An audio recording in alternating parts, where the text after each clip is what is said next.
Միքայել Սրբազանի մոտ էի եւ Միքայել Սրբազանը ինչ հիշեցրեց թուրքական երկու օկուպացիայի ժամանակ անգամ Թշնամին 7 վերք եկեղեցու պատմություններ պատում, անգամ Թշնամին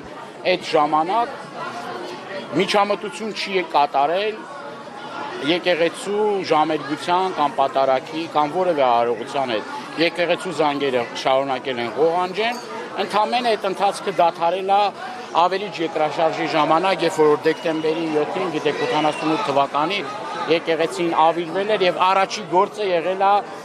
զանգը վերականգնելը, զանգերը վերականգնելը եւ ելի 2 օր հետո զանգերը ղողանջել են։ Դուք տեսնում եք ինչ է կատարվում։ Դուք տեսնում եք ինչ է կատարվում թուրքական եւ ադրբեջանական մամուլում։ Ցնծության մեջ են։ Փաշիզադեի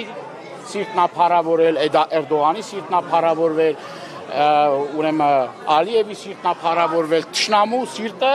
այս մարդիկ այսօր փորձեցին որ փառավորվի, բայց փառք Տիրոջը, փառք հավատավոր մեր ժողովրդին, որ կարողացան շատ ճիշտ, շատ կազմակերպված հեզությամբ, խոնարհությամբ, առանց որևէ մի բախումների եւ մենք նույն կոչն ենք արել մեր հայրենակիցներին, մեր հավատավոր ժողովրդին, որ որևէ մի բախման չգնան,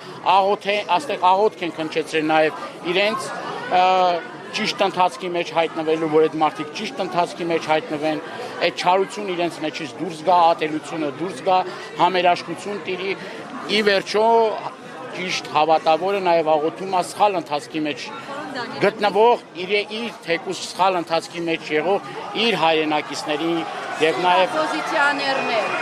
եւ այս առումով շատ կարեւոր է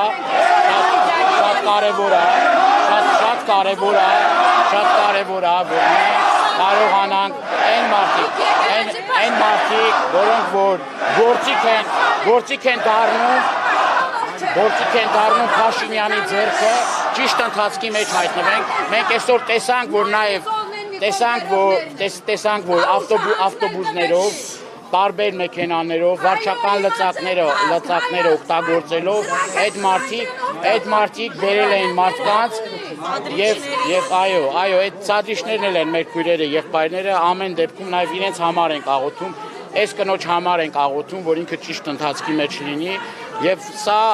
աննախադեպ մի երևույթ էր մեր իրականության մեջ, հայ ժողովրդի պատմության մեջ, նախադեպը չունեցող մի բան էր, բայց կրկնում եմ փառք Տիրոջը, փառք Բարձրալին, որ կարողացանք այս փորձությունը պատվով հաղթահարենք, աղոթենք, որ հետագա ընթացքը խաղաղ լինի եւ ի վերջո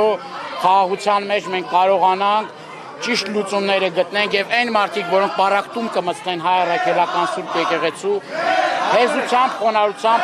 պետք է թողնեն իրենց ընթացքը